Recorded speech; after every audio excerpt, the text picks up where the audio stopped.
All right, folks, I'm back with another edition of the Red and White Podcast. I'm your host, Evan, and let's go. We beat Marshall last week. Good win. Strangely enough, it was the same score as previous year, 37-20, but the defense didn't actually give up that many points. It didn't actually, score's a little bit deceiving. I think the Pack really dominated that game from start to finish. There was some mistakes, and they gave up the special teams touchdown when Riley got crushed. But they really played well, and they really controlled the game. There was never a doubt. It was just one of those things that they looked good. After I think the key play of the game was when Riley got hit and fumbled, and they returned it for a touchdown. They looked to give them a little bit of life.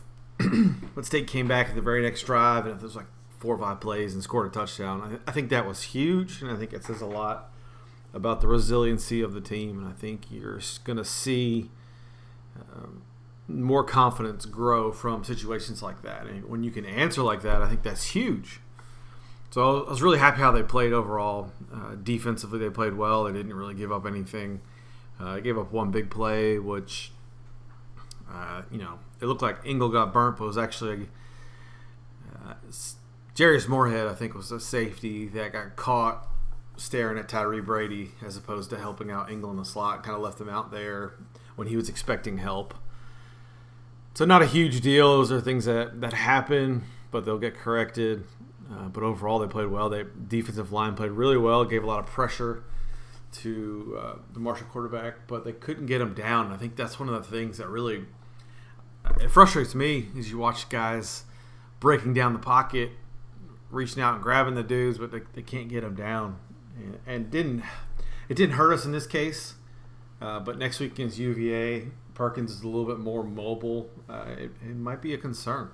They got to start finishing the plays and getting them down and getting those sacks and making those numbers. Right now, they're just not doing it. I don't know. So, the Marshall game, back to the Marshall game, I think that I was happy how it worked out. I mean, it was one of those games where you can feel uneasy about it because Marshall's a well-coached team. They have a lot of good players. And going to their place where they win all the time, I mean, it would have been an NC State thing to do to go up there and lose. And you look around the league and look at these teams losing. You look at Virginia Tech losing to ODU, to a winless ODU team, and it could have been a lot worse. And for State to go up there focused and do what they need to do, that shows a lot of growth in the program. So I'm very happy with where they are and how they did that and how they executed that. Random notes. I think Thayer Thomas and CJ Riley are both back. They took some big hits. It was really strange seeing CJ Riley return kicks. I'm not sure I've ever seen a taller kick returner. I don't think it has anything to do with it, but it was just really strange. I guess because he's so fast, I wanted him back there. But I thought Trowell looked good in the weeks before, so I was kind of surprised that he didn't get the returns. I don't know. It was just weird. It was a weird thought. Virginia this week, less about the game, but more about the opportunity. There's not a whole lot you know about Virginia. They played Richmond, Indiana, and a really, really, really bad Louisville team. But the opportunity is there. The opportunity is now for State to change that perception. We talked last week about perception of the program. You got to win these games. You got a UVA team coming to your house, and they're not the same UVA team of the past. They're a little bit better. They got a good coach, and things are starting to turn around there. But we should be able to thump them in our house. I think we need to make them one-dimensional. We need to make Perkins throw. And that opportunity for State to elevate itself to clearly be the second best team in the ACC. And I think that's where they are right now. But to clearly stand out among the crowd, you have to thump them. I mean, you have to beat them. You win the game first, but beat them convincingly like I think we can. And you start to change that perception. You start to see what can happen. And imagine State beats UVA, beats BC, both winnable games, both at home, 5-0 going to Clemson. And now you're starting to change that perception. Now you're starting to get people to look at you and like, all right, you know, they lost a ton of guys, but they're 5-0 and they're pretty good. I think that's when people start looking at you differently. And that's what we want. That's what we're trying to achieve. That's, as a fan, that's what I'm trying to achieve. That's what I want to see. But as a program, I think that's the direction you want your program to move. And we're going in that direction, but you can't go out here and lay an egg against UVA. I don't think they will, but you just can't. We've seen that in the past, and that's held us in this pit of sorrow, so to speak, right in the middle of the pack, and nobody wants to be there. We want to elevate out of that. We want to be above everybody else, and we have that chance. There's no reason. You look around the league, and you look at these teams, and nobody's clearly better than anybody else. Louisville's awful. I think they're starting to finally get exposed. You know, they dominated Big East for a long time, and then Lamar Jackson and Louisville comes to the ACC, and he elevates them, but they're coming right back to where they were. They haven't been recruiting well, and you know, Petrino's Petrino. He's going to leave the place a mess whenever he takes off, which he's going to take off. It's only a matter of time. BC, you know, everybody, the BC hype train was well out of the station, and they go to Purdue and get beat bad. And if you look at that game, and you look at BC, they hadn't played anybody up to that game either. I mean, they played Wake. It was a little bit over. I think people might be a little bit over giving too much credit to BC for beating Wake Forest. I mean, you watched Wake last week versus Notre Dame, and they didn't look good. And I think BC played Massachusetts and Holy Cross, if I'm remembering correctly. So it's not a whole lot to go on there. They have some talent, but they're not clearly better than everybody else. Syracuse is okay. We don't know a lot about them. They beat a bad Florida State team. They can score points. They have a good quarterback who's always hurt. I don't know. The point is that now's the chance. Now's the time. Go out there and take that opportunity, and you know, rise up there. Even Clemson, like I'm sure everybody by now has seen the news that Kelly Bryant's leaving Clemson. I don't care who you are. That hurts. I mean, he's depth. He's experienced depth. He's a senior, and you don't know what's going on in that locker room. With his comments coming out now that he didn't get a fair shot, I'm sure he's got some of his teammates that are in the Kelly Bryant side. Does that kind of divide the locker room a little bit? Does that start creeping in some doubt on Dabo and what it's got going on there? I don't know. I mean, I think there's something there. And we go to Clemson, right? And at some point, Trevor Lawrence is going to make freshman mistakes. I don't care how good he is. I don't care how good he's played so far. At some point, he's going to get in a game and he's going to make some freshman mistakes. He's going to have one of those games where he just plays like a freshman. That could be against us. We play them tough. We always play them tough. I don't think we're going to surprise Clemson this year. I think they know that we play them tough. But Trevor Lawrence, he's going to do Trevor Lawrence things. He's going to do freshman things. It's going to happen. I've never seen it not happen to a freshman quarterback. So it's going to be interesting to see how that plays out. And that is all part of the opportunity that's there for state football. I mean, everything's right in front of you. The door is wide open right now to stake your claim, to change that perception. So go out there and do it. Regarding UVA, they've had a lot of injury issues on defense, which is interesting. They lost their starting junior defensive tackle, Bernie. He's out for the season. They have the true freshman backup. And I think they're on their 4th or 5th string linebacker.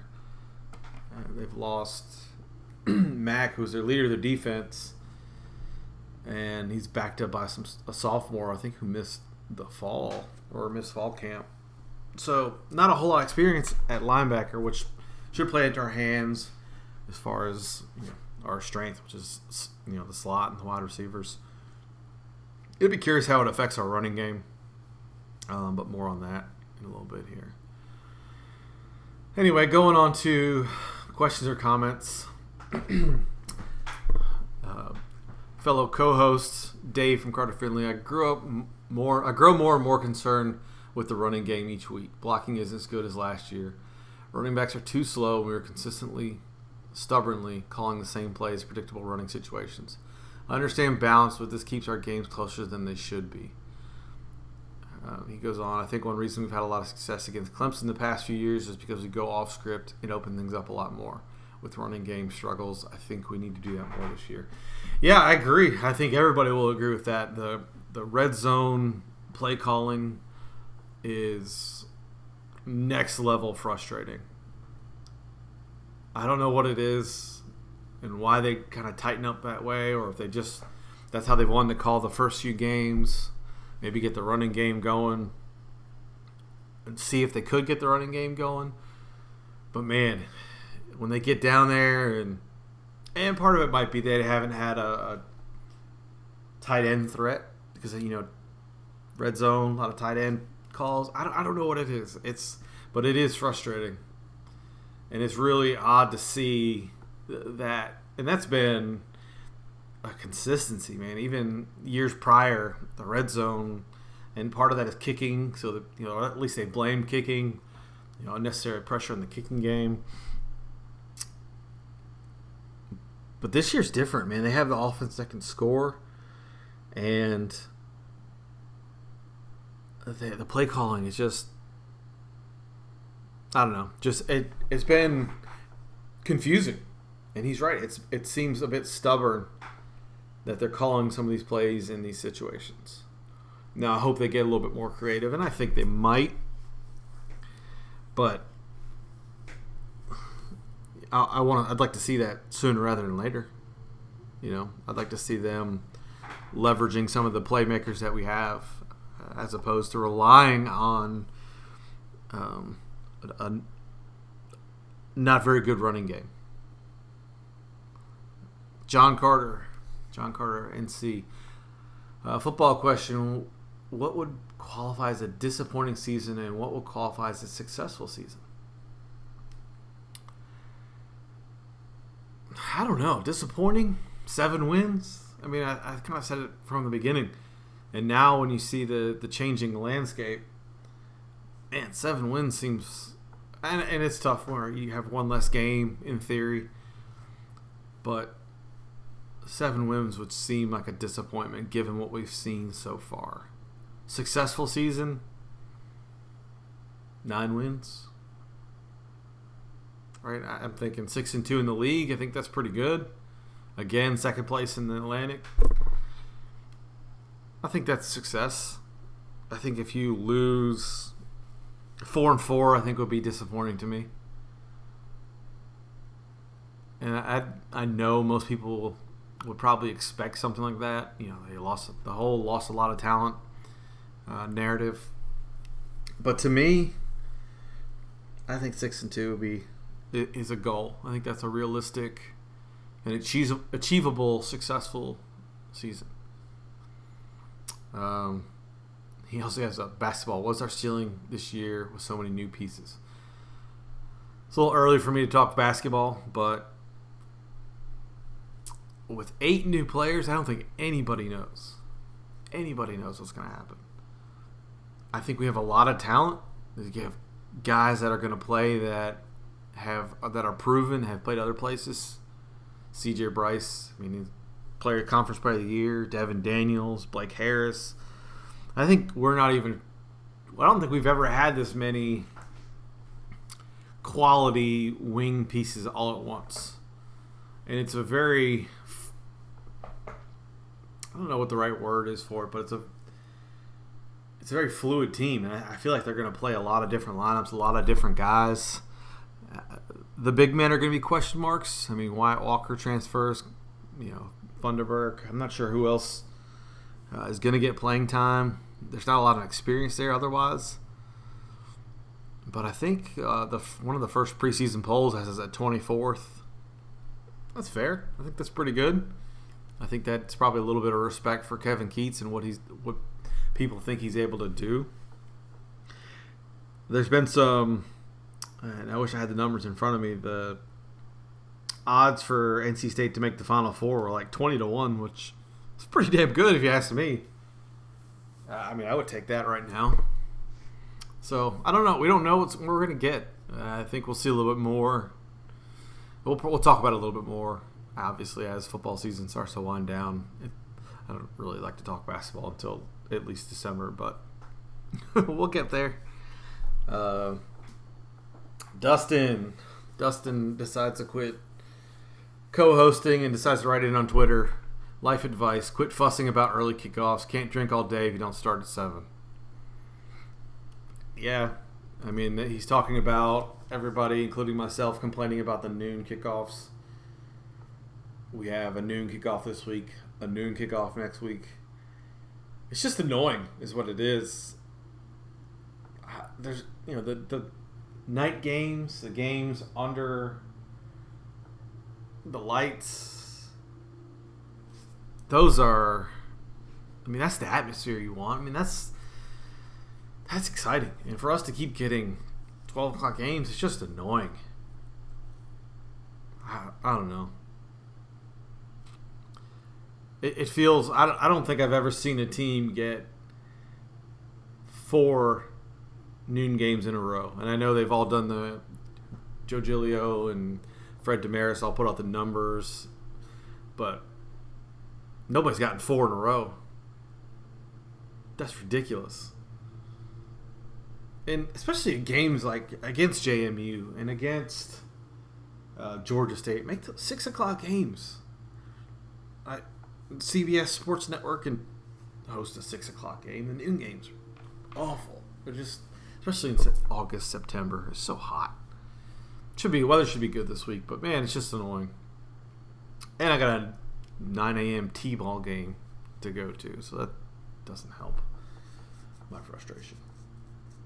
Steven 33 Johnson, if you could bring back one player, this is my favorite question that we've gotten in a long time. If you could bring back one player on each side of the ball from the past to help this current team, who would it be? Man, that's tough. You would immediately have to go to the running game, right? And I'm sure some of the older folks would probably reach back to the names that are on the side of Carter Finley, but I reach back to the guys that I've seen play. I guess you could go all the way back to Anthony Barber, but I'd probably say somewhere in the running back position. If anything's just going to add depth. Tremaine Stevens. Matt Days, to me, was probably the best running back we've had in a long time. Actually, I take that back. I think Shadrack was the best running back we've had in a long time. Oh, wait. T.A. That's tough. I really like T.A. and Shadrack. I think they're both fantastic, but they're both with their own flaws. Matt Days is probably the most consistent since, Ray Robinson and Tremaine Stevens, and that's, going back a ways. Oh, man. Andre Brown. Any of these running backs we've had could probably help. They could add depth. I guess T.A. would probably be my answer. He was next level. He was a head case, but he was next level. He was a next level running back. Defensively, easy answer. People are going to say Mario. I don't think that's our biggest problem.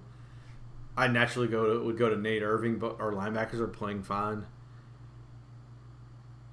Maybe somebody like Earl Wolf. I don't think Earl Wolf gives up that TD to Marshall last week. I think he's been one of our kind of most unheralded defenders that we've had in a long time. I mean, all that guy did was make tackles. He would have 15, 20 tackles a game. And I've told the story before, but I remember talking to him outside of the Music City Bowl. And I think it was the game we lost to Vanderbilt that year. And his eye was bleeding, and I think he had 18 tackles that game, and he just laid it on the line. And always just a great representative of NC State, and just a great dude. It's kind of a random pick. I bet nobody else would go there, but I'd say somebody like Earl Wolf would be a great addition to this defense. I'm curious. I'd love to know who else other people picked to add one defender and one offensive side. It's tough, man. NC State's always had good quarterbacks and good wide receivers historically. And right now we have both. I mean, so I would understand if somebody went to the offensive line.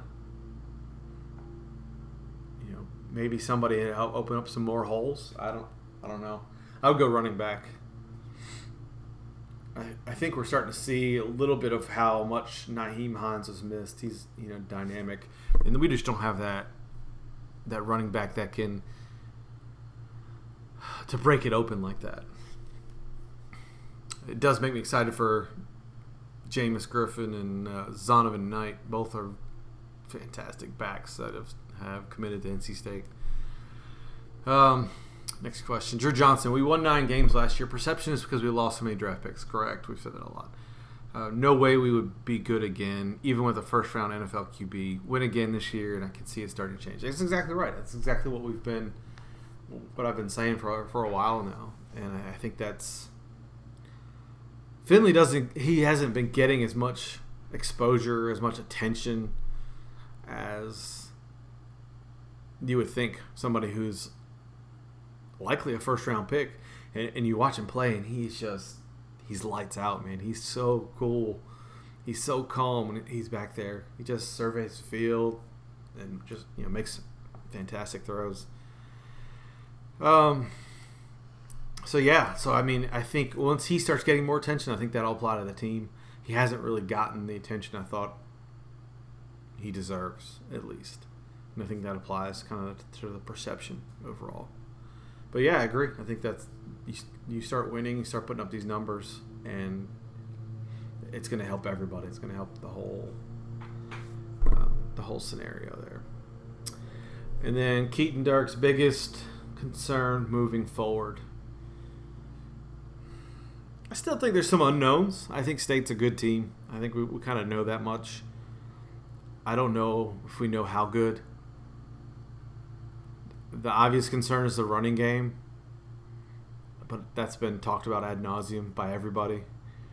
I'd like to see. This is going to be really nitpicky. I'd like to see Finley be a little bit more accurate on the deep balls. And the reason I say that is because he gets a little bit high and maybe a little bit inside or outside, and that's fine when you have the receivers that can do it. But Kelvin Harmon seems to leave his feet. Or have to leave his feet every time he throws it to him.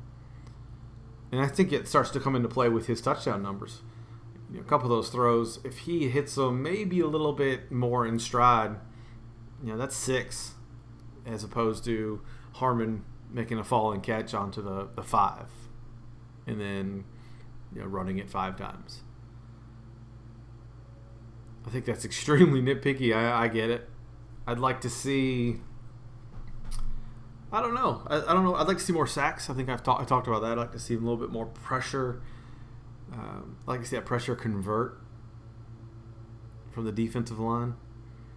And to be honest, it doesn't look like we've blitzed that much. We've been basically bringing 4 guys, and they're still getting pressure, so I think that's pretty good. I think you'll see that change a little bit moving forward. Biggest concern, again, another concern, I guess, would be containing a mobile quarterback. I think Perkins, we're going to see that this week with UVA. We didn't do a very good job with DiNucci early on. They did well later in the game. Yeah, I don't know. I think those are. I think the concerns are a bit universal. I think everybody's got the same concerns. Everybody feels the same way. And our last question, Alec Lower. What is the most overrated planet in our solar system? I mean, this is tough. I know he said our solar system, but I've got to go Tatooine. It's got 2 suns. It's hot as shit all the time. It's basically a desolate planet. There's nothing but trouble there. It's home to a giant slug crime lord. Basically, the only thing good going for it is the Mos Eisley Cantina. I love the little Modal Node song. I mean, that's Star Wars at its best. Real planet, though, the real planet, the way I think about it, is the last planet that Lord Elon will someday colonize. It's got to be Jupiter. It's basically a big ball of gas. Living on it would be like living on a cruise ship, to be floating all the time and rocking, and that doesn't sound appealing to anybody. You could build floating cities, I guess, but it has to be quite high in orbit above the planet, have some sort of manageable G-force. And then you're probably outside the atmosphere. I don't know. Since it's mostly gas, doesn't really count. Venus would probably be second. It's mostly carbon dioxide, or the atmosphere is mostly carbon dioxide, which is some brutal greenhouse effects, and your temperatures are falling below 500 degrees Celsius. Not very hospitable. Those were probably most overrated planets. Yeah. I do recommend everybody read Neil deGrasse Tyson's Astrophysics for People in a Hurry. It's a really good book. He's got a new one coming out about space and military that I want to check out, but I haven't read yet. But his other one I thought was really good. He's fascinating as it is. That's all I got this week. Quick one. Almost 30 minutes again. It'll be interesting to see. I'd love to get your feedback on your best or who would you bring back, offensive, defense? What concerns y'all have? And then I need to get a post up. I got some really good emails about the whole perception thing. So I'm going to get those up on the podcast site. But as always, thanks for listening. Go Pack.